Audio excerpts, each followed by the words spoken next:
life. Mm-hmm. That's a jam. Yeah, here we go. Then you got Mohammed in the background going, prophet life. I'm about that prophet life.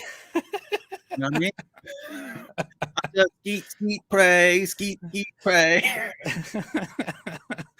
That's nice. That's what you were doing. I was wondering why you were moving around there. That was a jam, son. Yeah. That's amazing. Like I love it. I love. You can totally rap to that song, man. You can totally rap to that song.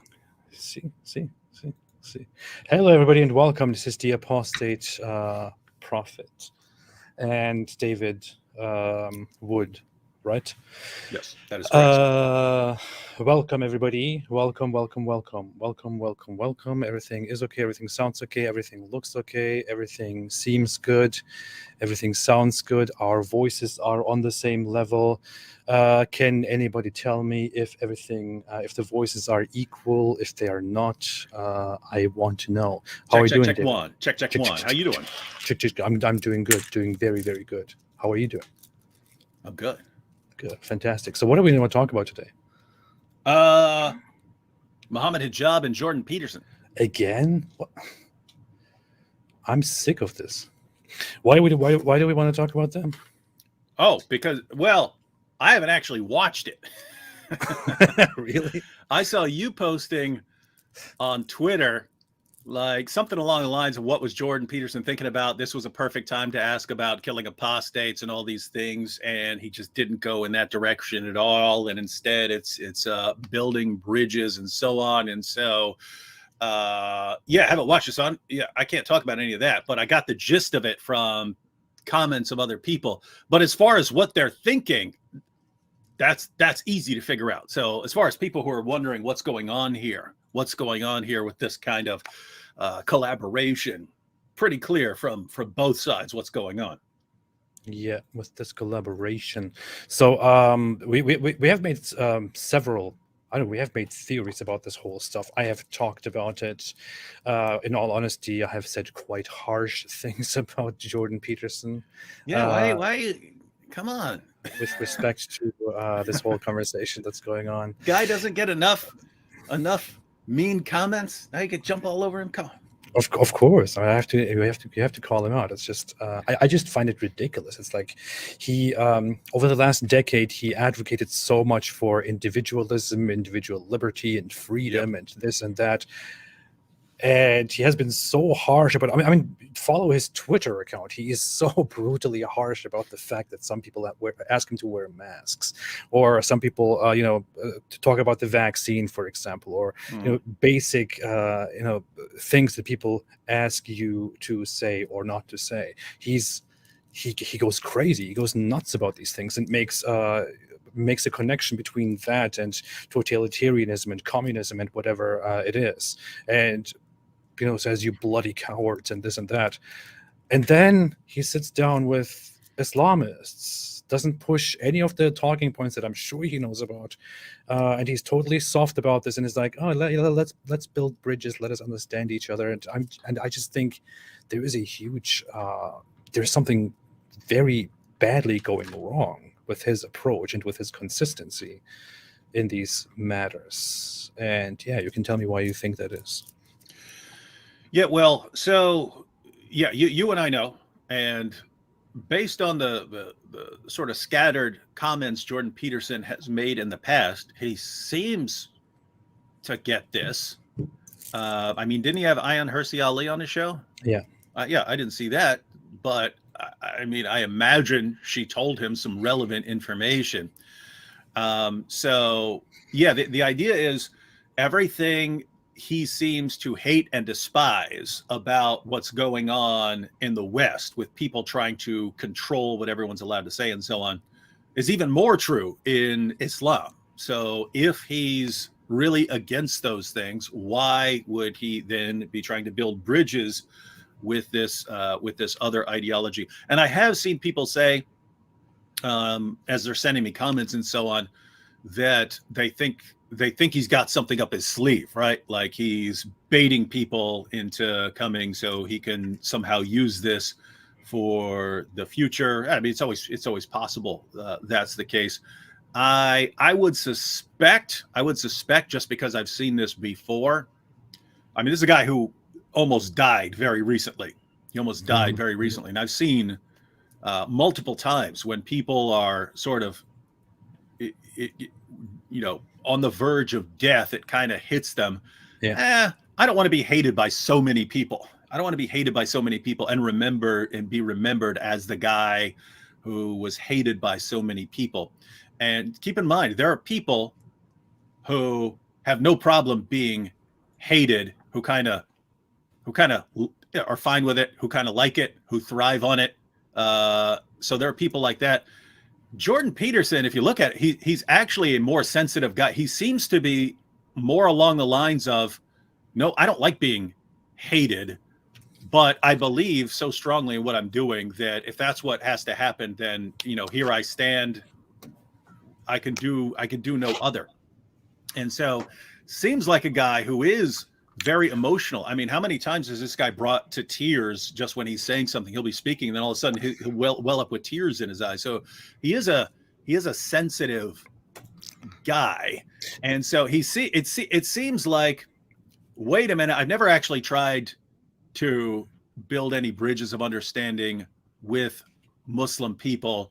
Let me at least try that. Yes, maybe their ideology has these problems and so on, but maybe if I actually talk to them, start trying to understand what they're saying, and maybe that's a better way to actually move forward with these guys. Because, I mean, keep in mind, it is extremely popular. It is extremely popular for academics, professors, and so on to believe that the real reason for so much jihad, the terrorist attacks and so on, are because, Muslims just feel disrespected and so on. And if they just didn't feel disrespected, then, they would reach out and embrace us. Their hearts would melt and so on. And so, that died for a lot of people with Obama, right? Like when Obama became president, the entire attitude was, you had George Bush massively disrespectful, even though all he said was Islam is a religion of peace like 90 million times. Uh-huh. But Obama, the entire attitude when he went over to give his Cairo speech and so on, the entire attitude was, previous leaders had no idea how to deal with Islam. I'm going to show you how to deal with Islam. They just want a little respect. They just want a little praise for their book. They just want some apologies for the things we've done in the past. And you'll see, this will be a new day. This will be a new day. The terrorist attacks are going to stop. Everything's going to get better. And what was the result? All these regimes topple. You get ISIS and so on. In other words, people smelled blood in the water. They smelled weakness, and then you get like ISIS and so on.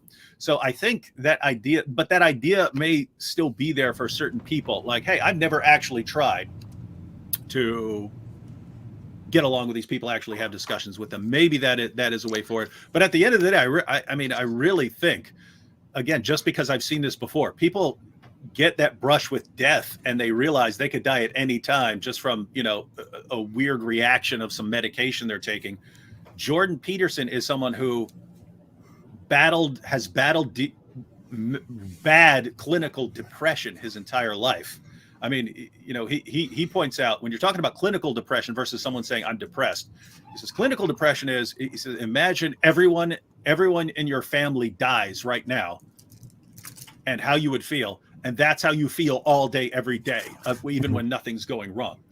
So you feel like that. And at the same time, you're massively hated. You're called a Nazi when you're trying to do good. You're trying to help people. All you try and do in your life is try to help people. And everyone calls you Nazi and hate monger. I think it's just kind of like, can I get a break from that and actually, get along with some people and have some nice talks with people where we're not heaping abuse. And so I think that's what's going on from his, doesn't mean it's a right idea or a good approach, but it makes sense from someone who has clinical depression, just had a brush with death, is hated, doesn't like being hated, but will be hated if that's what he has to do. But if you can try to avoid the anger and hatred by, having some conversations, why not try that? I think that's the mentality there. The issue here is, I get it. I understand that. Sorry, I was just focused on something completely different. Now I lost it again because of the comment section. But I get it. I have moments since I am so much the target of of hate and death threats and all of that from Muslims as an apostate, and I stand here very much alone.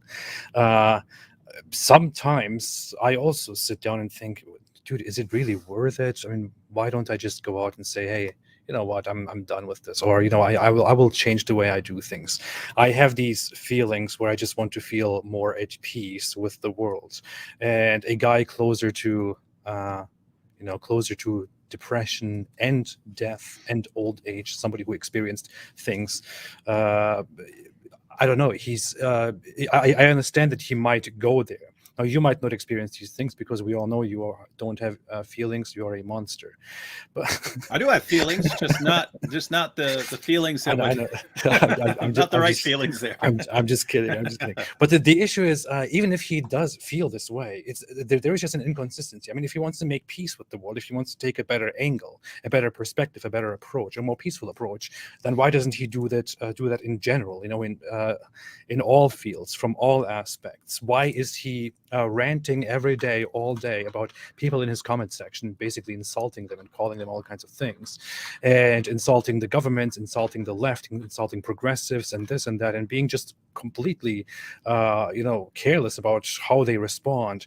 But then he comes to that very specific ideology, which he has heard throughout his life is an intolerant, hateful ideology. And with that one, he wants to build bridges. With that one, he wants to look past all the problems that he knows of. And I'm sure, I mean, it is hard for me to believe that Jordan Peterson is not aware of the apostasy laws, or that he's not aware of blasphemy laws, or of how the Quran describes disbelievers, and so on. It is extremely hard for me to believe that he has no clue about these things. He knows these things. He has been around people who talk about these things. He has admitted that he has somewhat of an education on Islam and the history of Islam, and he has shown it during that discussion as well, that he has studied Muhammad's life and what happened after Muhammad's death to a certain extent. So when he is aware of these things, why doesn't he push a traditionalist Muslim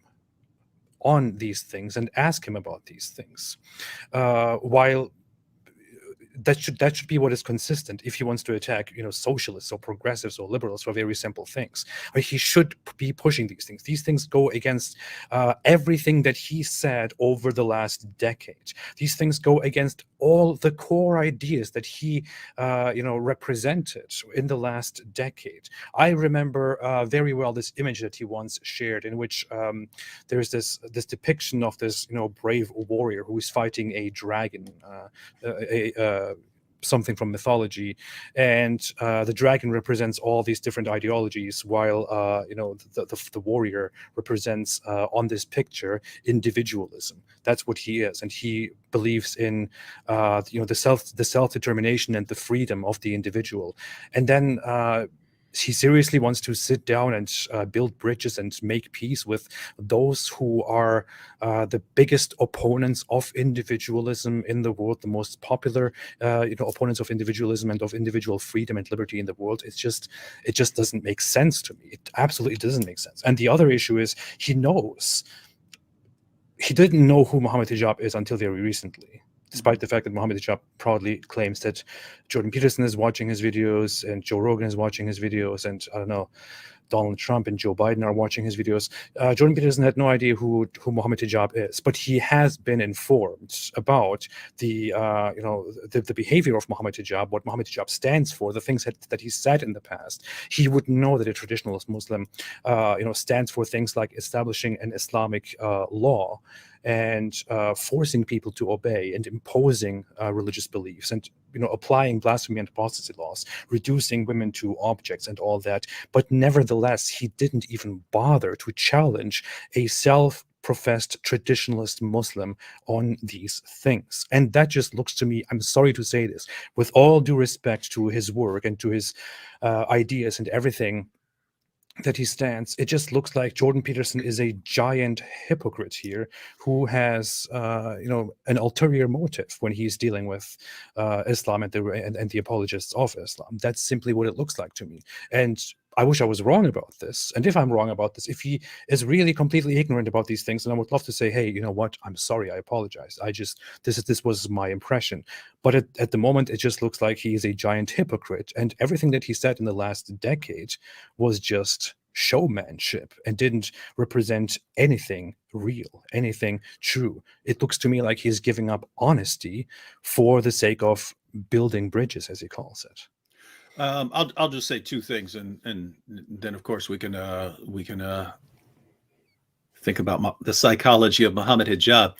But one, if there is an ulterior motive, if, as you're saying, there is an ulterior motive, in other words, if he's planning something with this, it would most likely be that he thinks lots of Muslims would be allies in going against some of the people he really doesn't like, right?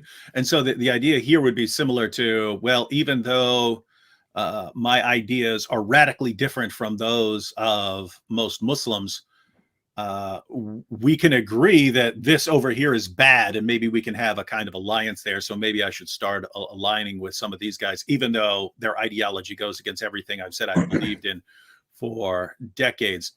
And so in that sense, it would be similar to like Muslims in the West aligning with, far left ideas about, gay rights, LGBTQ stuff, when that's completely out of whack with Islam, but they'll partner up for the purpose of, going against some other enemy that they both don't like. So that's one possibility. The other thing is, I would want to say, Jordan Peterson on Twitter, or Jordan Peterson sort of speaking on his own, is a bit different from Jordan Peterson sitting down to talk with someone. I mean, even when he does sit down with like someone with a radically different view, or a socialist, until that person starts getting nasty, he's generally is asking questions and answering questions, and he's normally pretty calm and not terribly aggressive. It's when the other person is, so you're saying that lobsters, blah blah blah blah blah. That's when he's like, that's when he starts. And even then, he'll still be far nicer than the person that he's talking to. And so I think you kind of have this sort of perfect storm of factors where he does go through depression. He just had a brush with death. And maybe it's a combination of things. Maybe it's, hey, I would like some allies in my struggle against some of the stupid stuff that's going on in the world that I have to deal with. And on top of all that, he's just generally pretty nice until someone starts crossing some lines with him. And the thing is, though, the da'is, the Muslim apologists, they're aware of someone who's going to be nice as long as they don't cross certain lines. They're aware of someone who would like to get along with them, and they'll use that to their advantage, right? They'll heap praise on the person. They'll heap praise. Oh, so you're so great for doing this. Oh, we love you so much. Oh, just so you know, yeah, we're not like anything you've heard about. We love everyone, blah, blah, blah. They'll do that sort of thing in order to take advantage of someone who's just nice when they sit down in conversation. That's why I'm saying Jordan Peterson should talk to Daniel Hikikachu, not to Mohammed Hijab. Yeah, I would love that. He'd probably be nice to Daniel Hikikachu too. Of course, maybe he would be nice, and that's fine. But I believe at least he would be forced to talk about certain things, which Mohammed Hijab will not talk about, because he doesn't want to reveal these things in such a conversation where he needs to sugarcoat his Islamic beliefs for a Western audience. Whereas Daniel Hikikachu wouldn't care about that. For example, he would just openly say all these horrible things that Jordan Peterson would then push back against. And then you would see how Muslims really think about Jordan Peterson once he begins, criticizing certain Islamic things and disagreeing with them harshly. Yeah, and that's going to be the interesting part, right? Like, because the leaders, the da'is, and the population, they only have two speeds. either we heap praise on you or we heap abuse on you.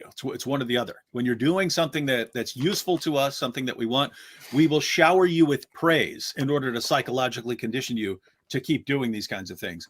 And as soon as you do something that we don't like, or something that's exposing our prophet or something like that, then we'll heap abuse on you, because most people don't like having abuse heaped on them. And most people are going to be, that'll help condition them against that behavior. So the reason that's so common is it works. That sort of approach works. The difference is you would expect Jordan Peterson to know about that, right? I mean, that's basic psychological manipulation and so on. It's something Islam has thrived on for 14 centuries. It's the go-to methodology. But yeah, you expect Jordan to recognize, oh wait, they're all showering praise on me right after okay, all right, I get it. And then if I don't convert, and then all of a sudden I come out and I say, you know what, after further thought, Muhammad was a warlord, then all of a sudden instant you will see the showers of reactions. abuse. And I'm waiting for that moment. I'm really waiting for the moment that Jordan Peterson will give his honest thoughts about certain things, and then they will turn around very quickly. Yeah, or as soon as he has on like another Ion Hersey Ali type, and he says, no, let me correct you on some stuff, and then it's gonna be, oh, we can't believe you betrayed us, Jordan Peterson. You betrayed us. You're the devil. There's one thing that I have to grant here, which is the possibility that Jordan Peterson has been, magically influenced and impacted by the fact that Mohammed Hijab, during the live stream, during the chat with him, recited the Quran to him. He sang the Quran to him, or chanted the Quran to him. His heart melted. With the intent to melt Jordan Peterson's heart and to have an effect on him because of the beauty of Allah's speech. And this may have entirely changed Jordan Peterson's psyche, and now he's much more closer to Islam. Melted his cold heart like a popsicle in the sun. It melted it, turned it into a pool of gooey, sweet goodness. Matter of fact, you got comments like this. Jordan Peterson got schooled by Mohammed Hijab on Islam, and Jordan got very curious about Islam. Jordan Peterson will accept Islam and will become a Muslim, God willing. So here's the thing. Here's one thing that I have to say. I have never, ever taken seriously, not even a bit, the possibility that Jordan Peterson may convert to Islam. I have no idea what these people are thinking. I have no idea what these strange Dawa people are thinking. And here's the issue. Jordan Peterson invited Mohammed Hijab to have a conversation about whether it is possible for Islam to bring peace, or whether it's possible for Islam to make peace. Well, Mohammed Hijab... hang on, just to be clear. And I mean, I haven't been following this, but I'm assuming that Mohammed Hijab and his followers like hounded them for months. Could you have Mohammed Hijab on? Can you have Mohammed Hijab on? Can you have Mohammed Hijab on? Can you have Mohammed Hijab on? And then Peterson agreed, because people have been sending me screenshots of that with other people like Logan Paul and Joe Rogan. You need to get Mohammed Hijab on. You need to get Mohammed Hijab on. We'll praise you. We'll all love you if you get Mohammed Hijab on. So just to be clear, this wasn't Jordan Peterson waking up one day and saying, you know what I want to get? I want to get Mohammed Hijab on. It's okay. A bunch of people are asking me for this, so let me do it. And then you're saying, but then he picks the topic, what he'd like to talk about. Here is the issue. It was not like Jordan Peterson is aware of these Dawa people and he's like, I really like this guy. Let me invite this guy and talk to him. No, it wasn't like that. Jordan Peterson got in touch with Mohammed Hijab due to the fact that Mohammed Hijab repeatedly, according to his own admission, tried to reach and push and insist, to Jordan Peterson's team to invite him onto their platform. And the justification behind that is, the reasoning behind that is, you have talked about Islam, you have said things about Islam, you have no right to say them because you don't know. So you are now obligated to basically talk to somebody who is knowledgeable, to a traditionalist Muslim. And I am that traditionalist Muslim, so invite me now. And he shared his videos, and he also made videos in this direction. And his followers then bullied, basically, or tried to bully Jordan Peterson for more than a year, and even publicly tried to bully him. And he tried to respond to them and said, he said some very harsh things in response to Mohammed Hijab fans trying to invite him on his platform. So that's how it actually happened. That's how all of that actually progressed. It was a shameless invitation of this guy onto Jordan Peterson's platform. He was basically forced to do it in the end. And the thing is, the topic that he picked was not, learning more about Islam. It is about whether it is possible for Islam to, be peaceful or to make peace. And here is the issue. Jordan Peterson was entirely focused in this conversation on whether there is a peaceful side to Islam and whether you can make peace with Islam, whether you can use Islam to bring peace. Whereas Mohammed Hijab, on the other hand, was not focused on that at all. He was focused simply on, having an influence on Jordan Peterson and possibly bringing him closer to Islam and converting him to Islam, which is just ridiculous. And if you look at the comments section, the Muslims in general also only had that aim. Mm-hmm. To influence Jordan Peterson, to make him like Islam, and love Islam, and in the end, possibly accept Islam. They really have this idea that he might in the end convert to Islam, which is a ridiculous idea. I'm sorry. I have no idea what these people are thinking. So, and that's the whole thing. There is a whole clash between intentions and motivations between these two sides, Jordan Peterson and the Muslims going. And that has been in the way of understanding each other from the very beginning. Mm-hmm. It still is. Mm-hmm. Yeah. All right. So that's Jordan Peterson. Now, the easier thing to figure out is the Muslim side. Yeah, it's very easy. That one's much easier. That one's much easier. So we've basically said it already. So yeah. So check this out. Check this out, everyone. All right. I don't know if anyone's been following, but last year was an epic disaster for Islam. I mean, one after the other. And I mean, there's a reason Mohammed Hijab was having his meltdowns last year, right? Talking about the golden showers, going after people's wives, challenging everyone who disagreed with him to MMA fights and so on. There's a reason for the meltdown. And that was a combination of a couple things. One was how horribly things went for him, especially when, with the famous holes in the narrative interview where he thought Sheikh Yasser Qadhi was going to affirm the perfect preservation of the Quran. And then Yasser Qadhi wouldn't say it because he didn't want to get shredded for pretending like there's only one Quran. And so he could, hey, don't ask me this. Don't ask me this. You don't have this conversation in public. And this sort of unleash the floodgates of why. And then you can find clips of Yasser Qadhi saying to popular audiences, yes, from the time of Uthman, there's never been one difference anywhere. And then you catch him in his lectures that are made for what he calls students of knowledge, which means not popular level Muslims, people who are actually studying this stuff and are going to find out what everyone else is lying about. He starts talking about, yes, and if you go to different parts of the Muslim world, you find different Qurans with different letters, different words. Yes, that's true. And of course, tries to explain why that is. So that it basically unleashed the floodgates in terms of lots of Muslims started saying, wait a minute, you told me all my life, every day of my life, perfect preservation right down to the letter. And now I'm finding out it was a lie and all of you guys know it's a lie and you're lying to me anyway. If you guys lied to me about that, what else have you been lying to me about? And all of a sudden people start sending messages. Hey, this is causing me doubts. This is causing me doubts. And what doubts, men? Right. So that's why he starts flipping out golden showers. And what Mohammed Hijab did was he started figuring out sort of how to redeem himself. And he's looking for ways to redeem himself in the eyes of the Muslim community. So that right there is combined. So that's from the perspective of someone like Hijab and the Da'is. As far as the general Muslim population, they've been hearing about this tsunami, their words, not mine, this tsunami of apostasy, right?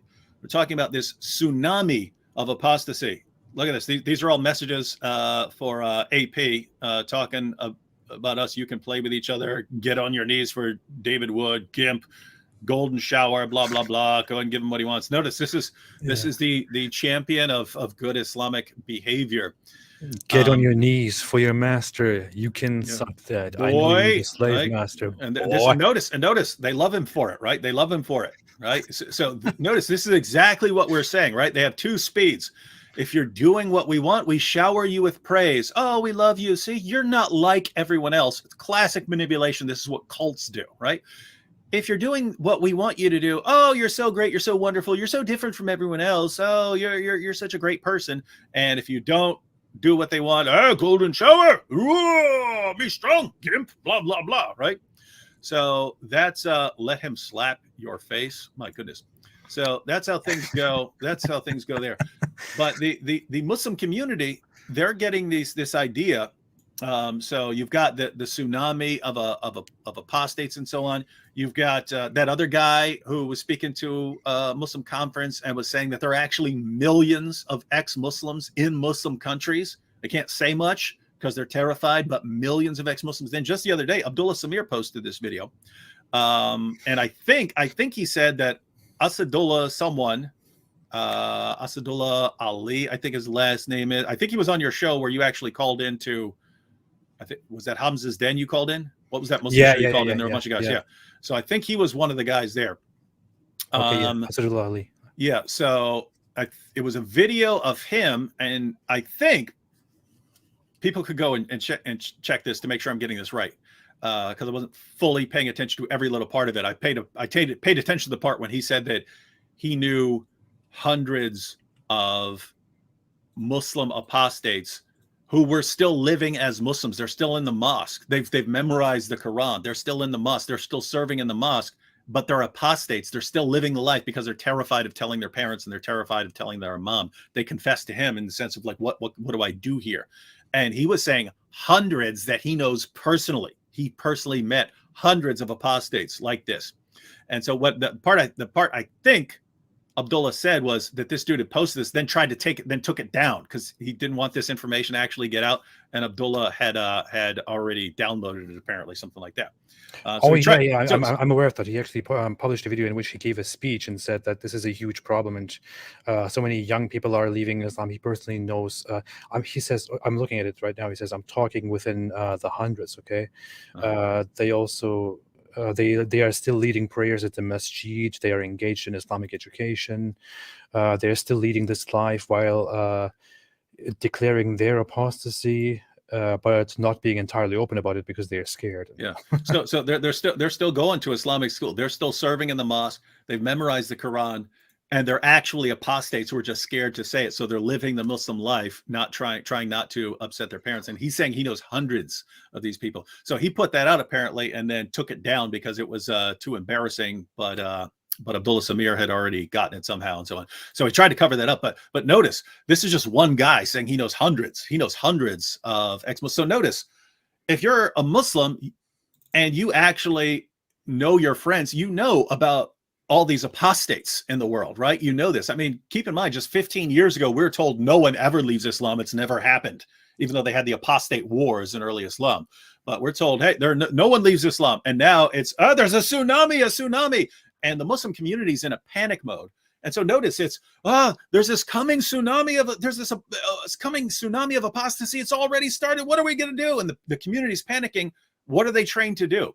They're trained as a community. They're not going to do anything about it. They're trained to just promote their heroes, right? Our hero, whoever our hero happens to be, our hero, whether that's Zakir Naik, if you're old school, or one of the new guys, Ali Dawah, Mohammed Hijab, Hakikachu, something like that. Those are the guys who are going to fix this for us, right? But keep in mind, keep in mind, they can't just keep doing things the way they've been doing. They've been doing things for years, and Islam is crumbling from within. So they have to change something. They have to change something up.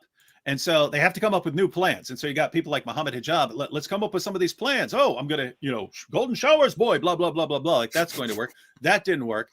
So now the system has changed to, if we can just get all these other people like Bart Ehrman and Jordan Peterson and Logan Paul and Joe Rogan, if we can just get them to let us on their platforms to help us do our dawah, so they can become our dawah megaphones, then we can reach a bunch of new people, and then that'll help us win a bunch of new Muslims, and then we'll all feel good about our religion again. And so the problem that you have is that What I find funny is a possible conversation between Mohammed Hijab and Joe Rogan would be very hilarious. Yeah. If Joe Rogan descends into talking about his theories on whether Muhammad was actually high on DMT or something like that. You think Muhammad was high? Hey, so did you ever do DMT? Do you think Muhammad was on DMT when he was doing these things? Yeah. and it'd be funny because the Muslim side would want to like build bridges and stuff, and Islam just tries to appeal to everyone. Oh yes, Muhammad was deep into all that stuff. Yeah, whatever your followers like. Yeah, he's into that. He's the champion. He's the champion. Yeah. So anyway, notice for years. I mean, you're talking about forever. Islamic dawah has been based on deception, right? The Quran's been perfectly preserved. Oh, Muhammad is talked about in the Bible. Oh, the Quran contains all these scientific miracles. Oh, Muhammad was a champion of women's rights. This is all absolute deception. It only works in an atmosphere of ignorance. It only works in an atmosphere where people have no idea what you're talking about. And that's where your dawah can be successful, because people don't know how to expose your lie. Well, guess what? We're in this age now where they try to do their dawah with people who know what they're talking about, and their lies are exposed. And so, if you're a da'i, if you want to do your dawah, what's your solution? We need to get into these dawah conversations with people who don't know a lot about Islam, especially very intellectual people like Logan Paul, for example. And and we need to get access to their audiences who also don't study Islam, so that our traditional arguments, which would be completely exposed if we were talking to someone who knew what we were talking about, their new audience won't know any better, and a bunch of them will fall for Islam. And so notice who they're going for. Bart Ehrman, smart intellectual guy, textual critic, doesn't know a lot about Islam. Jordan Peterson, I mean, he said, Muhammad's a warlord and so on. He's heard some stuff from interviews and stuff, but he hasn't dealt with da'is in the past. He doesn't know what their arguments and so on are. They want Joe Rogan. What's Joe Rogan know about Islam? Maybe some stuff he's heard in the media, but he's never dealt with the dawah guys. Logan Paul, what's that guy going to know? Probably nothing. So they're looking for people who can act as their megaphones to help them blast out the deceptive arguments that have already been exposed in the past to a new audience. Because AP, keep in mind, isn't that such a dishonest, dirty way of dealing with this matter? It's horrible. Yeah, but keep in mind their goal, right? Their goal is not for all these people to have great arguments and be convinced and know that these arguments are great. Their goal is, they're all looking towards like 2050 or 2060, when supposedly Islam will be the biggest religion just by birth rates. So their goal is, we just need to plug these holes in the boat long enough. We just need to not sink long enough to where we outnumber everyone else, and then no one's free to leave Islam. No one's free to argue about this stuff. No one's free to expose our arguments anymore. So we just have to slow the things down by getting enough ignorant people to convert, to where we hold them off for another few decades, and then we'll outnumber everyone by birth rates, and then no one can say. So it looks like Mohammed Hijab would even invite himself to the Kim Kardashian show just to. Oh, absolutely, absolutely, no question. Keeping up with the Kardashians. Kim Kardashian, you could tell in her face she is about to accept Islam. You can tell in her face. Yeah, he would join the reality show of Kim Kardashian and say to her, "It looks to me like you are very genuine. This is why we trust you, and we actually have a lot in common with you and your show, Keeping Up with the Kardashians." Yeah. Yeah. We want to keep up with Muhammad. I mean, if you think about that, and maybe this is why it's okay to be nice and sensitive about this, like Jordan Peterson, because if you think about how pathetic this is, right? Wait, there's a tsunami of apostasy coming. Why? Because we've been lying to people for centuries, and now our lies are being exposed thanks to the internet, and we don't know what to do about it. You know who our savior is going to be? You know who's going to save us? Logan Paul. If we could just get Logan Paul, that will fix everything. It's like, are you serious? You guys lie and lie and lie and lie and lie and lie and attack and blow things up and lie some more and talk about how you want to take sex captive and you insult everyone. and Logan Paul is going to somehow solve this problem for you. Oh, if we could just get Jordan Peterson to weep. Oh, that will save Islam. Guys, nothing is going to save Islam here. Nothing. Give it up. And I mean, just stop this pathetic. If we just get access to someone's audience, that'll change everything. Oh, the magical power of the Quran, the worst book ever written. If you just hear it recited, oh, it will melt everyone's heart. It's absolute nonsense. You know what's so funny? I don't know if you've seen the footage. I don't know if you've seen the scene from the interview, but when Mohammed Hijab came there, no, I haven't seen any. I've seen comments. I've seen enough comments to know what's going on. Okay, I haven't watched any of them. So Jordan Peterson basically asks, about the nature of God in Islam, about the nature of Allah in Islam, because Mohammed Hijab is explaining to him how the perception of God is very different from the perception of Christianity in Islam, because divinity is above everything. There is no spark of divinity in humans. Humans are not literally created in the image of God, and so on. And and Jordan Peterson basically asks him, so is your connection with this divinity only in connection with the scripture, or is there also an experiential part of it? And then Mohammed Hijab is supposed to give an answer to this. Instead of just giving a straight answer, what he does is he says, I would like to recite a few verses, just 20, that's 20 when he seconds. recited the verses after that? That's an answer to a question? Yes. He said, let me just recite these verses. That's even funnier. Then he started reciting it, and I have to be very. I even texted you live while I was watching that video. Right, I sent you a message right then when I was watching it, and I said, "Oh my, I'm cringing very hard right now." That's what I've seen that. Oh, I've seen that comment probably like 200 times in comment sections or here in the chat. That it's so cringe. It's so cringe when he starts trying. I didn't know that was supposed to be. That's like an answer to an actual important question.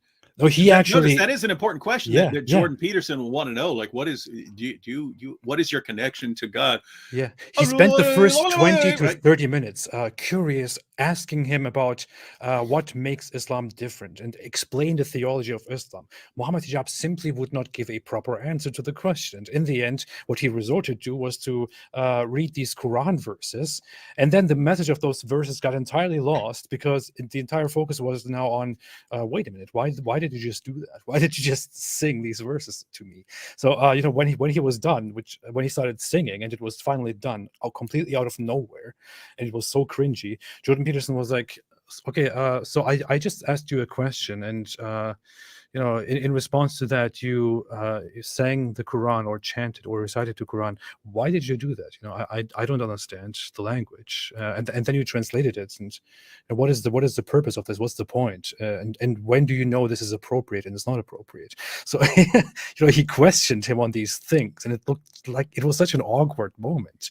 And what is funny about this is that Muslims, everybody else sees that something very awkward happened, and that even Jordan Peterson himself felt very uncomfortable as a result of this. But the Muslims will spread this as, oh, look, Jordan Peterson listened to Brother Hijab reciting the Quran, and he was so touched. You can see it in his face. He almost cried.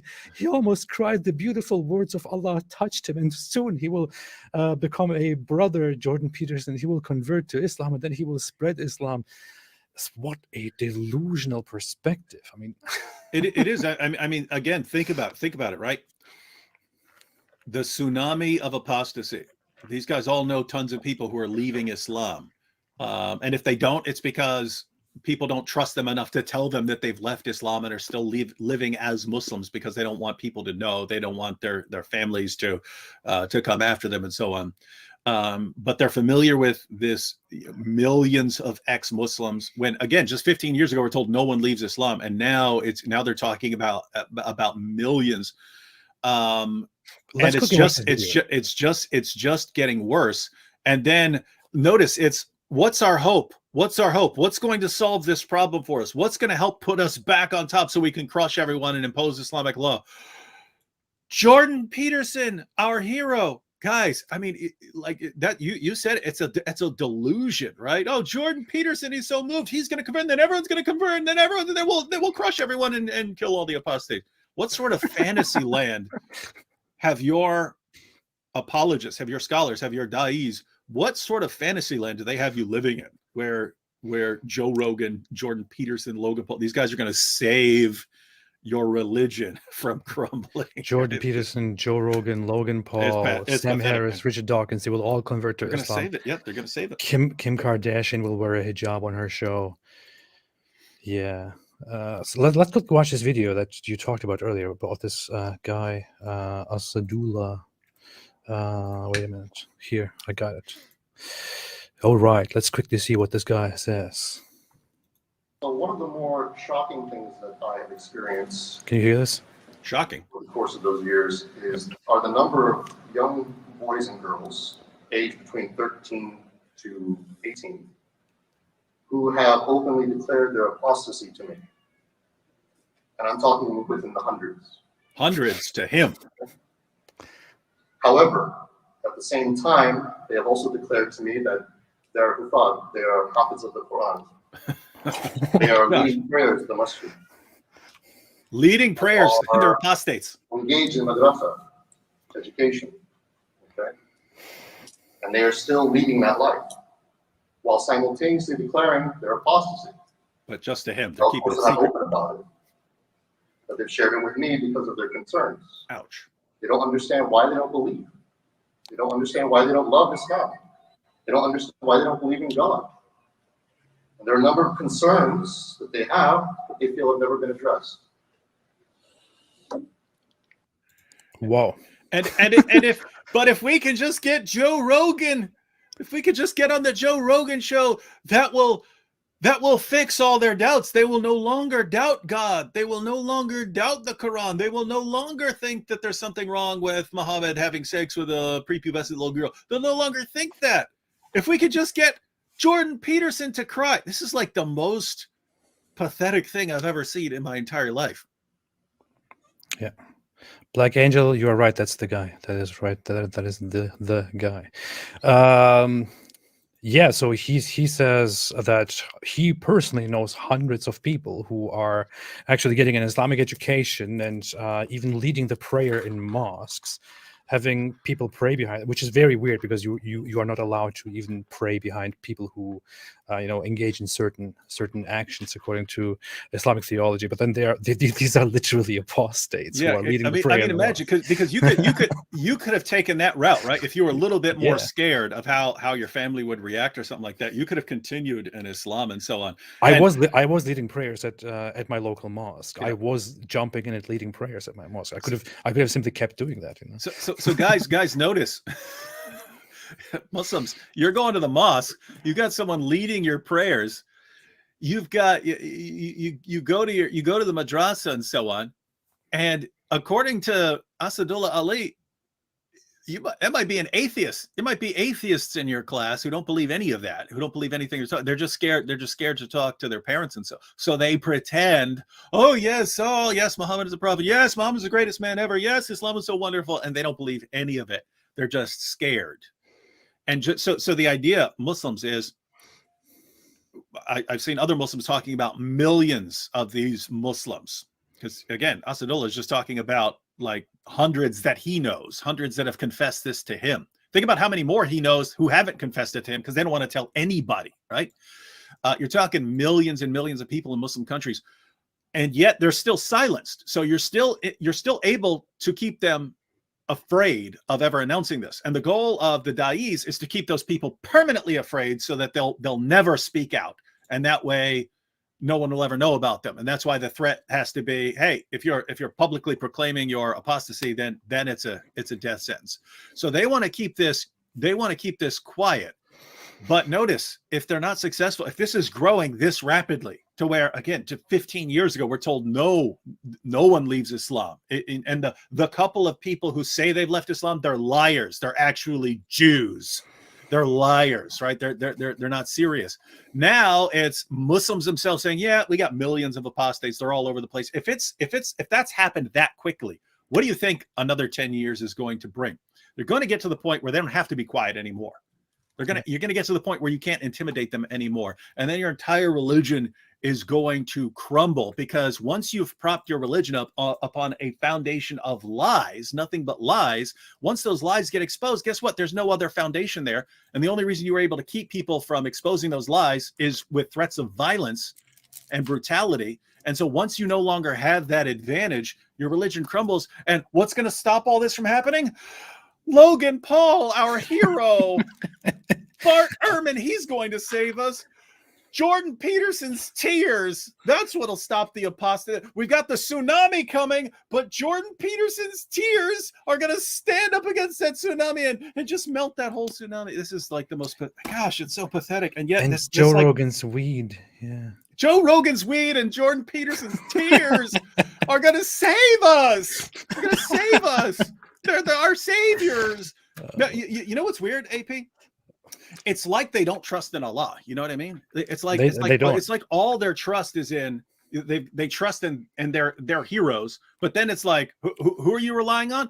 Jordan Peterson, Joe Rogan. It's like, how much confidence do you guys have in God? That all your heroes, all the people you're relying on to save your religion are human beings. I have to make you watch just one part of this of my review of the conversation. I was gonna watch your video. I didn't rent it. That's the first thing I'm gonna watch. I'm gonna watch your review. Okay, but I just have to bring one thing. Keep talking. Just keep. No, okay. I think I got it. Oh, keep talking. I'll come to it in a second. We're proud of that. Can you imagine the discussion? Ali Dawa, what are we gonna do? Everyone's leaving Islam. They're blaming us for exposing the holes in the narrative. Well, you know what we got to do, Hijab? We got to get you on some shows for some people who doesn't know about these things. Yeah. And then we can bring all the lies that are being exposed, but to people who doesn't know it. You know? Yeah. And we can do that. And we're proud of that. Oh, well, the mighty solution. This is from Allah subhanahu wa ta'ala. What is this, man? What is this religion? I love how you accurately mimic even his poor English skills. It's very good. And I'm not mocking people who can't speak proper English. That's not the point here. I'm merely mocking somebody who is within an English country and who mocks people continuously for their lack of knowledge, or says you are uneducated, you are this, you are that, and then he can barely spell. He has no proper education in anything, but keeps coming out and making fun of other people's intellects and all that, which is very ironic. But here, let me let you watch this. This was my favorite moment, to be very honest. Here we got it. The expansion of the Islamic Empire is a proof for Islam. I believe it's miraculous, if anything, that this happened. Then why did it stop at Europe's borders, so to speak? If it was a miraculous expansion, it stopped out because of it wasn't successful there. It wasn't. It stopped. It couldn't go further. The Byzantine. Don't you find that hilarious? Oh wow! I basically I didn't watch the interview because I heard it wasn't very good. I heard Hijab. I went to Isaiah 42, and I'm like, why am I going to watch this? But that there's making it look like it's a gold mine. I mean, think about this. Mohammed comes out and he says, "Hey, if you all join me." We're going to go around. We're going to take everyone's stuff. We're going to take their wives as war booty. All the perverted things that you want to do in life. Allah says you can do them. We can hire prostitutes. We'll beat women into submission. We'll take little girls. We'll take sex slaves. We're going to do all this stuff if you just join me and fight for me. And then everyone says, oh, well, great. Let's fight for him. And plus, God is on our side when we're going around subjugating. And so Islam expands rapidly. And so Hijab's, look how rapidly it expanded. Well, why did it stop at Europe? Well, it didn't work there. Allah's not God in Europe. Jesus is God in Europe, so Allah is just powerless when he got to Europe. It's so strange. I mean, it is such a simple question in response to this argument, and it looks like this is not something that Mohammed Hijab just made up on the spot. It is something that he actually thinks, and it looks like this is something that this is an opinion that he holds. He thinks this is actually a miracle, and a sign that Islam is true because of the surprising expansion of the Arabs 90% of Islam, which is, by the way, really not that surprising, as I also explained in this rebuttal. But apparently, his argument, his assumption about this matter is so weak, he didn't even think just one little tiny step further. I mean, Jordan Peterson just asks one counter question. Well, if it was so miraculous, why did it then stop at Europe's border? And he's like, yeah, I don't know. I've never thought about that. Excellent question. Very deep question. I never thought. Let me quote the Quran.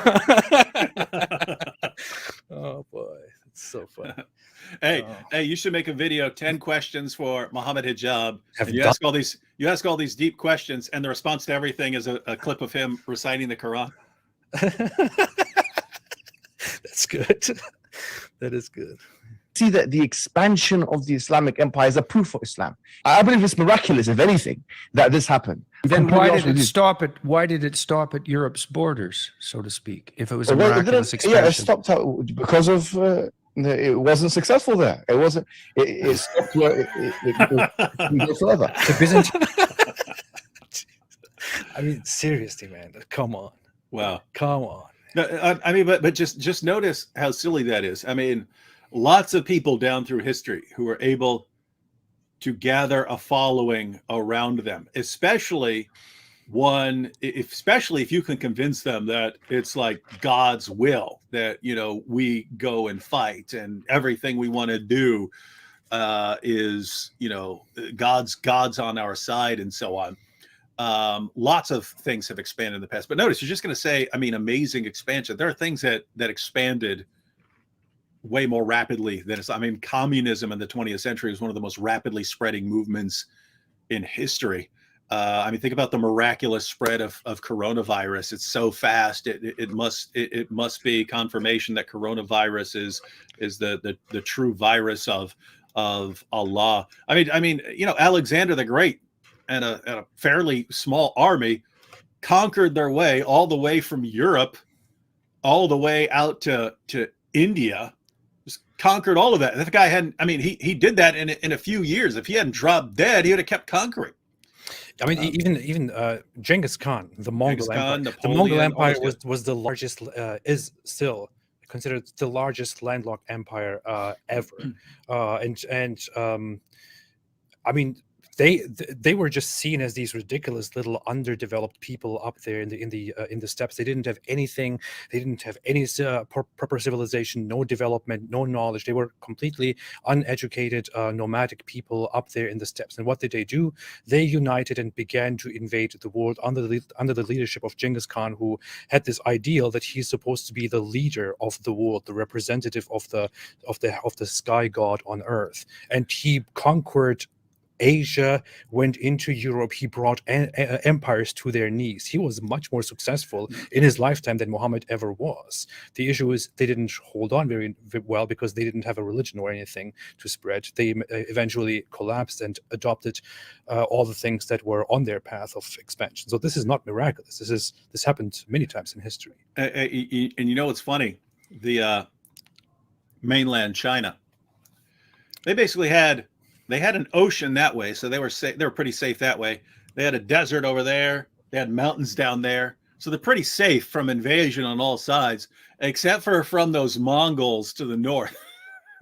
So you know what we're gonna do? We're gonna build this big wall. Yeah, we're gonna build this big wall, and that'll keep those Mongols from ever coming down here and messing with us. And so the Mongols went up there. They bribed a guard, got through. They went over that thing, under that thing, around that thing, through that thing. They got over that thing. It was barely a speed bump to the Mongols. But that kind of reminds me of like the Dawa guys today. There's this flood of apostasy coming. What do we do? If we just build up this little wall, we have Jordan Peterson and Joe Rogan and Logan Paul. We get this little wall that'll protect us from this flood. And yeah, you can't stop it. It's already it's already started. Quick clarification and correction, since it is so historically important. The Mongol Empire was the largest empire in what do you call it, contiguous empire or connected It's what land. comparing it to like the Yeah. like I guess the UK. Yeah. I guess The British Empire was British the largest Empire, yeah. empire, but it wasn't. But it was all disconnected, and it was subjects and all that. While the Mongol Empire was, connected land, the largest. So that is just a quick correction here. Yeah. So is there anything else that we want to say, or do you want to quickly go into the super chats? We wanted to keep this at an hour, and we want to stay loyal to that this time. Mm-hmm. What do you think? Yeah, we should wrap it up. But thank you for those very important history facts that'll help me when I'm on Jeopardy, AP. Oh, if we could just get Mohammed a job on Jeopardy. Oh. Yeah, that will spread Islam. Yeah. The answer is this empire conquered China and became the biggest contiguous empire in history. Let me recite the Quran. What is right? Yeah. You know what's funny? Mohammed Hijab published that scene of him reciting the Quran to Jordan Peterson on his own channel. He published it there, and I was wondering, wait a minute, what did they misrepresent here? So I went on there and watched it on his channel. They redid the sound of him reciting the Quran. It might even be a complete new recording. They tweaked the sound entirely and added an echo to it to make it sound amazing. While in the actual recording with Jordan Peterson, it just sounds horrible, So they had to tweak it, had to tweak the sound and completely, represent it differently to make it sound good in order to impress the Muslim masses. Didn't Cosmic Skeptic criticize them for editing stuff like that their debate? But they actually had the debate video, and then they actually put Mohammed Hijab in the same clothes he was wearing so that he could do a better job with whatever he was reciting and stuff. And Yes. What they did in the footage is they took the actual debate footage. Mohammed Hijab put on the same clothes that he had during the debate, and then they recorded a video in which he has a background that looks like the background there, and he recites the Quran and says a few things, and they just inserted that footage into the actual debate footage to make it look like it happened right there. So that's how desperate. It's getting pretty sad, but you got to do something to stop the tsunami. Yes. Let's look at the super chats quickly before we. Quickly. Watch, it's 9:15 where I am. Watch what quickly is. So all right, well it's 3:30 in the morning. Let's go through the super chat. If we finishing the super chats. Now you do not know how fast I can go when I want to go fast. All right, let's look at this. What's going on here? Okay, so Stefan Milevich said, Twitter is on fire about your commentary about Jordan Peterson versus Mohammed Hijab. I enjoyed trolling the out of them. Also, they hate you, AP. They hate you wholeheartedly. I know, I'm very well aware of that. And thank you for reminding me. Thank you so much. I know there have been quite a few reactions. I saw earlier that people are sharing a screenshot of Jordan Peterson and saying Jordan Peterson insults Apostate Prophet on Twitter, or Jordan Peterson mocks Apostate Prophet on Twitter. There was even a video that has like 10,000 views or so almost, in which they claim Jordan Peterson is insulting me because they took a tweet that Jordan Peterson made and made it look like he's saying it about me when Jordan Peterson is actually responding to anonymous trolls on Twitter, which is very weird. I mean, this is how honest they are. Seriously. Extremely honest, just like their Dawo boys. Yep. And these are not just some people. As I said, it has almost, I think, 10,000 views or so the last time I saw it. My cat is crying in the back. If you hear that. Didn't hear. He just wants to get into the room. Alexander German, I don't know. I tried. Said, God bless you, David and Rindran. Greetings from Germany. Oh, Germany. Grüße an Deutschland. Thank you. Ja, du hast recht. Möchtest du ins Kino gehen? Huh? Wow. Nathaniel Robinson said, Peterson and Hijab are both critics of the Western Enlightenment tradition. Their conversation was a titty. Is that how you say that? Yeah. Definitely not for the same reasons, though.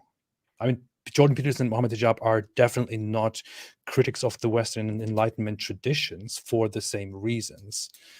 Wherever they are critics of these traditions, they are critics on completely opposite sides of the spectrum. Maybe not completely, but in some regards, completely. Josue Andrade said, Jordan Peterson shouldn't be speaking for Christians. Yeah, thank you. Bento Fernandez said, I wonder if Hijab and Peterson are watching this live stream as it is happening. Plus, AP and David Wood are the most handsome YouTubers ever. What? Stop lying. What? I mean, I like the thought, but I mean, have you seen Colin from Islam Critiqued? I mean, come on, dreamy blue eyes and all that stuff. Have you seen Ali Dawa from Ali Dawa? Come on, don't be ridiculous. But thank you, I appreciate that. Yeah. No, I know they are watching. Even Joe Biden is watching this stream. Everybody is watching this. Joe Rogan is going to Joe save Rogan your channel. Yes. Miso made a super chat and deleted the message, but thank you. Jihadi Tears, this is your cup. Said the world's finest are here. Thank you so much. I appreciate it. Myth Visions, hello Myth Vision. Nice to see you here, Myth Vision. Myth Vision has an amazing channel and has focused in the recent times very much on inviting scholars to analyze Islamic stuff, and that is fantastic. Thank you as always, Derek. Myth Vision said, I would enjoy a chat with David Wood. Here we have it. Myth Vision, Derek has his own channel, has a podcast where he interviews scholars all the time about various things, and he would like to have a chat with you, David. Yeah, I'd go on there. You would? Okay. Yeah. Okay, awesome. I will connect you. Stefan Milievich said, new clown of Dawa scene is Cactus Boy. From atheist to Muslim, then to agnostic, then again Muslim. Yeah, I heard of that guy. I know of that guy. Is his name actually Cactus Boy, or like, are they just calling someone that? I think that's his actual name. It's on his ID. Oh. Sister Neuhope made a super sticker and said, keep it up. Thank you. Phalangist Leb said, those radicals pray for replacing the Statue of Freedom with the word of Allah. I wonder how some of them have American passports. Hey, speaking of American passports. Oh. Aren't you officially American as me now? Yes, I am. I have become a citizen. Y'all hear that? Y'all hear that? AP is now an American, a U.S. citizen. I am now a citizen. Do you feel the power? Yeah, I feel totally American. A freedom coursing through your veins? Of course. I've just become a citizen. I have officially become a citizen last week, and I'm completely American right now. I'm happy to be in America. I'm happy to be an American. And so what do you like better? United States, Germany, or Turkey? I can't say that. No. That would be my only question on your questionnaire, on your test of whether you're American. What do you like better? Germany, Turkey, or the U.S.? U.S. Yeah. Well, yeah. Here's your card, son. I don't like Turkey at all, but I like Germany and the U.S. equally for different reasons, I would say. Germany is still home in a sense, and so is America. Nothing bad's ever come out of Germany. No, never. We have a people will take this seriously if I say something. They cut that little clip. David Wood says. Phalangist Leb said, I saw that just now. Sergeev Kirala made a super sticker. Thank you so much. I appreciate it. XXWLZ, please change your username. I don't want to read that. Thank you. Said, read the book Religion's Sudden Decline by Ronald F. Inglehart. It shows that the biggest factor in apostasy is increased living conditions. Yes, I'm aware of that. I'm very well aware of that. I agree. Stefan Milievich said, Kevin degraded to Asadullah Ali. Sorry, but facts. Kevin degraded to Asadullah Ali. Sorry, but facts. Yeah. It's very mean, very mean. XX said, Christianity has enough theological leeway to allow it to conform to modernity, whereas Islam doesn't. What do you think about that? David, what do you think about that? I mean, historically, you have had Christians who want to maintain control over society. I think that's a natural human reaction. Any group that gets in power, they seem to want to retain that power as much as possible and keep other people. So, I mean, kind of show me a group that doesn't gain power and then want to retain it. But as far as what it actually teaches. There isn't a real idea in the New Testament of here's you need to take over and you need to subjugate other groups and hold on to and maintain power. Christianity rises. I mean, it's in Israel, so they're a minority there, and then even as it grows and it's in the Roman Empire, it's still that. I mean, they're a minority. They're not controlling anything, and so it's not actually part of the ideology to be controlling everyone else. Again, people have done it, but it's not part of it. So there's no problem with us of oh no, I'm not in control anymore. Oh, but I used to be in control, and now we're losing control. You will have Christians like that, like darn, we used to be more powerful in the Middle Ages and so on. But in Islam, if you look at what Islam teaches, Islam is supposed to control society. It's supposed to keep expanding until the entire world is subjugated to Islam, until everything is subjugated to Islam. So when things aren't going like that, it starts causing doubts in people. Wait a minute, I'm supposed to be subjugating the entire world. Allah is supposed to be with us. Even according to Muhammad Hijab, it's the spread of Islam that is supposedly proof that Allah is with us. And okay, what happens if you end up in a situation where the Muslim countries are the weakest, Western nations are vastly more powerful, and your top da'is are in a situation where all they can do to try and help is like, Logan Paul, will you help us? So yeah, it's built into the ideology that it's supposed to conquer and subjugate everything else to Islam. And so when that's not happening, it's a problem there. It's not a problem for an ideology that doesn't think it's supposed to be controlling everyone else in the world. That is a nice take. Yeah, well, from my perspective, I would say that I've said this before. In my esteem, Islam is unique very much in the fact that there is no way in Islam to change the religion and make it turn it into a make it adapt to modern society and all that. It's simply not possible. Whereas other religions like Christianity and even Judaism, mainstream Judaism is built on commentary and has a history of adapting and of changing. One of the most popular forms is Reform Judaism in the West, which in itself has that very same goal. Other religions are compatible with that as well. Islam simply doesn't have such a possibility. It has this whole idea of sticking to exactly the word that was revealed as it was revealed and never changing a single bit of it, never taking it in a different way. Deviating from it a little bit is interpreted as innovation and is supposed to be punished with violence and authoritarianism. So that very much makes Islam unique, I would say. But getting back to the super chats, thank you for that question. So Gang said, is the Prophet good in bed? Imam, Allah knows best. Algebra said, Jordan Peterson hasn't yet converted to Islam. Sad. Mo brought best dawah verses. It didn't do any miracle, unfortunately. Well, you have to give it a little bit of time. I think the miracle has to sink in. You're right. Yeah, the miracle has to sink in. Muhammad Hijab did recite the Quran. In a way, he made the influence. He cast his dawah spell. Yes, he cast his dawah spell, and the spell is currently, working, and it will work very soon. Soon, you will see that Jordan Peterson will come out and say the Shahada, and will testify that Allah is the only God and Muhammad is his messenger, and he will do dawah for us in the world. It will happen very soon. The Roaring Man said, "Merry Christmas. Sorry for past behavior, David Wood." Do you forgive, David? I have no idea. No idea what you did, but you're good. oh, good. So see, that's something. XX said the only reason why Islam spread was because the Byzantines and the Sassanids were exhausted from hundreds of years of war, and the people were destitute. That's why they converted to avoid jizya. That is very much correct. I agree. I suggest really reading Robert Hoyland's book, In God's Path.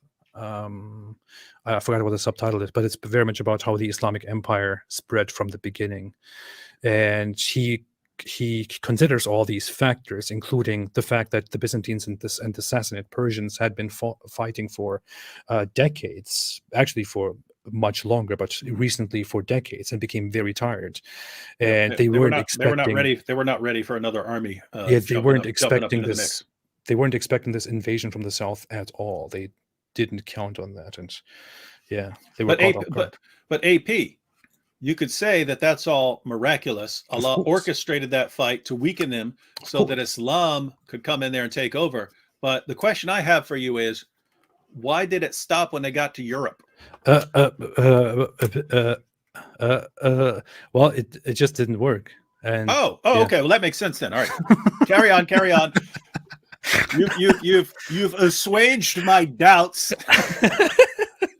That combined with your hocus pocus abracadabra words makes me ready to convert. Let me weep tears. My icicles are melting. It wasn't successful. It just stopped there. And yeah. Stop making fun of people, David. Spyrian said Mojab's recitation scared my children. I understand that. It scared me personally, honestly. Jihadi Tears said, congratulations, AP. Thank you so much. I appreciate it. Thank you. Is that for becoming an American? Yes, of course. Now, all you Americans, give AP a super chat for to celebrate his new Americanhood. All you people from other countries, no one cares what you do because you don't count. Yeah, you don't have to do that, but I appreciate it. Okay, here. Hello, AP. I just want to say that you pronounce my name wrong. The I in my name is pronounced like in. And Gur is pronounced like burger. Inger. Burger. Minger. No, Migger. Min. Oh. What does like in mean? Do you mean like it's pronounced like in, or is it pronounced like the I like in, or was there supposed to be something else? Yes, like the I like in, because there's no N in there. Yeah, so. yeah. So is it then meager? I guess it is. Okay. Thank you. I apologize for this. I might make a video after this in which I will issue a public apology and clear the air. Thank you. Jibril is here. Wonderful. Jibril said, "You infidels are the best of all undelivers." Undelivers. Also, Jesus is Lord. Oh, that's good. Okay. And Gohan's Telepuan said they stopped at Europe's border because Charles Martel was the best of planners. Oh yeah, that was from one direction at least. And what did Hitler say about that? Hitler said, I wish the French had not stopped the Muslims. I wish the Muslims had been successful and had conquered Europe, so we could now have the religion of the Mohammedans, and we could now glorify war and bloodshed and martyrdom. Why did we have to have the meekness of Christianity, the meekness and flabbiness of Christianity, instead of having Islam, which glorifies war and praises the martyr? Why? That's what Hitler said. Keep in mind, to anyone this is new to, he's not joking there. That's what Hitler said. He was mad because he didn't think that Christianity made people violent enough, whereas Islam, or he said the religion of the Japanese, which would encourage fighting, and he said Islam or the Japanese, and he was praising both of them because they glorify war and martyrdom and all that. And he was complaining about the fact that they have Christianity instead, which is like, why do we have Christianity? People are not fighting. Why did this happen? That's what Hitler was saying. Yeah. And yeah, a few more super chats here. You just told people to make super chats because of the whole citizenship issue, but I appreciate it. Thank you so much. Thank you. I really appreciate that. I think we shall leave. Otherwise, I will have broken my promise of making this short and leaving. RSN74 said, congrats, AP, on becoming a citizen. Keep up the amazing work. Thank you so much. I appreciate it. Thank you. Really. Thank you. Ray Jakes said, congratulations, AP. We love and appreciate you. God bless your citizenship in America. Thank you so much. I really, truly appreciate it. I really appreciate it. Thank you. And Stop Scamming Man is here, who is always here, and I'm really glad that he's here. Said, given many get the message without converting, or convert then leave, and both cause damnation, are the Dawa folks causing a net increase in damnation? Yeah, yes, they are. That makes sense. There is I mean, theological aspects aside, there is some damage coming in that. Given the number of people who leave Islam once they convert, and how many of them get ticked off that they were duped, and then they become publicly ex-Muslim and expose the lies, you have to wonder if this plan is really brilliant. I mean, suppose he goes on Logan Paul's, I don't even know what the guy does, but he gets in a Logan Paul video and gets to preach dawah. Suppose 1,000 people all say, wow, this is great, let's convert. And then he'll be happy. Ha ha, ha ha, look how many people converted. Studies show that over half of those converts will leave Islam within 2 years. Yeah. So 1,000 people convert, but then 2 years later, you've got 500 or 600 ex-Muslims, some of whom are ticked off that you duped them into believing a bunch of nonsense. Is it really worth it? Yeah, absolutely. What's also funny is that you have a lot of videos in which Muslims are praising people who just on the spot heard about Islam, and they were convinced and have now become Muslims and said the Shahada. But on the other hand, if people like myself or others who practiced and studied Islam for many, many years talk about Islam and criticize it, they say, you don't know anything about Islam. How dare you? You first have to read the Quran and read this book and that book and become an Islamic scholar, and have to become an Arabic scholar and a linguist and this and that. Then only you can decide to leave Islam and to criticize it. Well, Deus Volt said, AP, will you debate Shaky Booty? Of course I will. One day I will do this. My greatest goal is to debate Shaky Booty one day.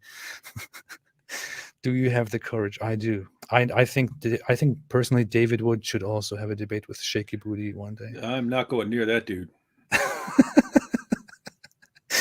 Yeah. Do you know of Shaky Booty? He's a very good scholar. He's powerful. He's the best. He's the top guy. He's fantastic. It's my favorite. He comes with all the best dawah. Yep. David pronounced it right. The I is pronounced like the I in the word in, and the girl is pronounced it. We got your name. Now try to pronounce it again. Okay, I'm very sorry. It's Minger. Okay. Wait. The I in the word in. Okay, the I in the word in. It's Minger. Hey, if this guy's giving you, if this guy's giving $5, if this guy's giving $5 just to troll you every time, then you should just keep mispronouncing it. So you're saying it's? Did you say it's meager? It's Bubgar? Is that how you pronounce it? Bubgar? Is that right? Yeah. Hey, I kind of did that. We were going to name my second son Judah. We call him Jude, and we like the name Judah. I just watched Ben-Hur. The guy's name was Judah Ben-Hur in that movie, so I like the name Judah. It's cool. I like calling him Jude. And my wife's mother is Filipino, and she started going, "It sounds like Judas." It sounds like Judas, right? And I was like, it's not Judas, it's Judah, right? Anyway, she came up to me a little before my son was born and said, I give you $1,000, change the name. I was like, okay, write the check. So we changed his name. But then when our third son was about to be born, I came out and I was like, yeah, we're going to name him Beelzebub. I think it's a real cool name to have, Beelzebub. And she didn't fall for that. But yeah, the point is,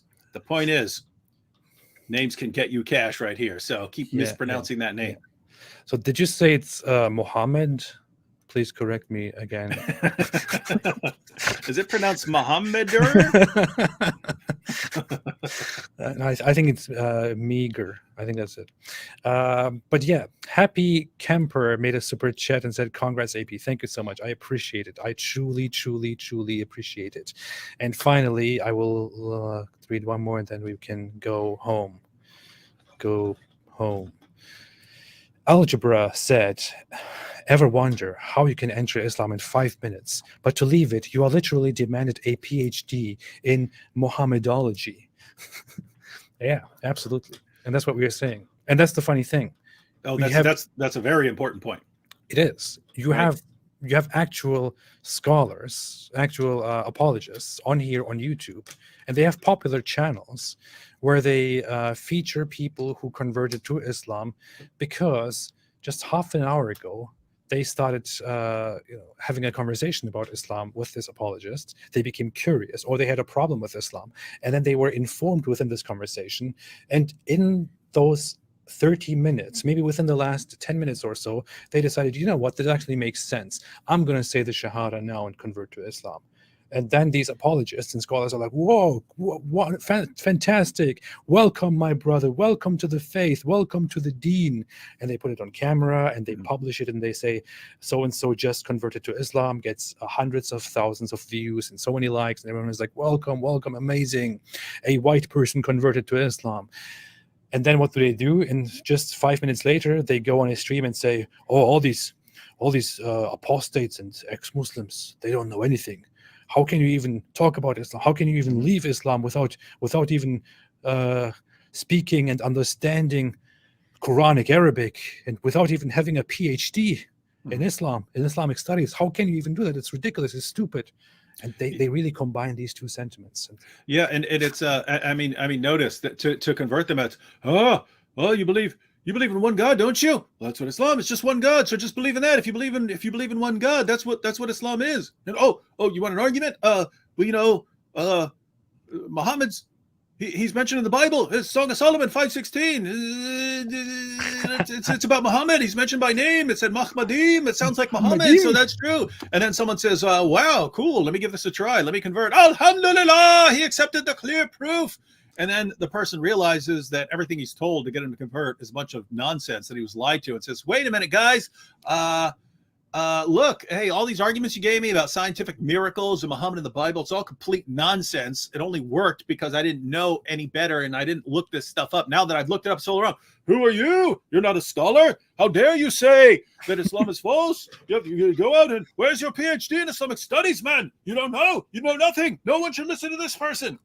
There was literally this conversion video just from a few months back where in a park, the guy is asked at the end of the conversation, so do you believe that Muhammad was a prophet? And the guy is like, well, I guess so, yeah. I mean, I guess I agree that he was a prophet. Well, then you are a Muslim. You are officially a Muslim. Now you only need to say this and this. And it's like, well, okay.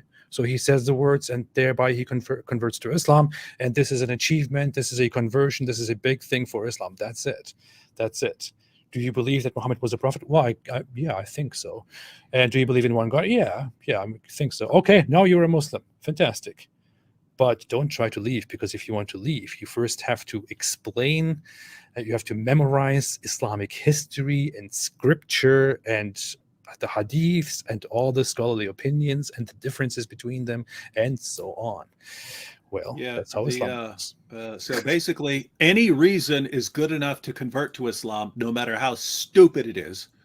But no reason is good enough to leave Islam, no matter how correct and enlightened it is. That's just the miracle of Islam. Be the rule. That's the miracle of Islam. It's miracle of miracles. It's the glory. It's the miracle of Islam. You don't understand, David. You just don't get it. It's the miracle of Islam. Oliver Spirited said, poor Christians, Arabs get spammed every day by Muslim prayers and scientific things. And finally, one more and then we can go. XX with WLZXX said, if you ask a Muslim if it's okay for capital punishment for Christian converts to Islam, they freeze up. Hypocrites.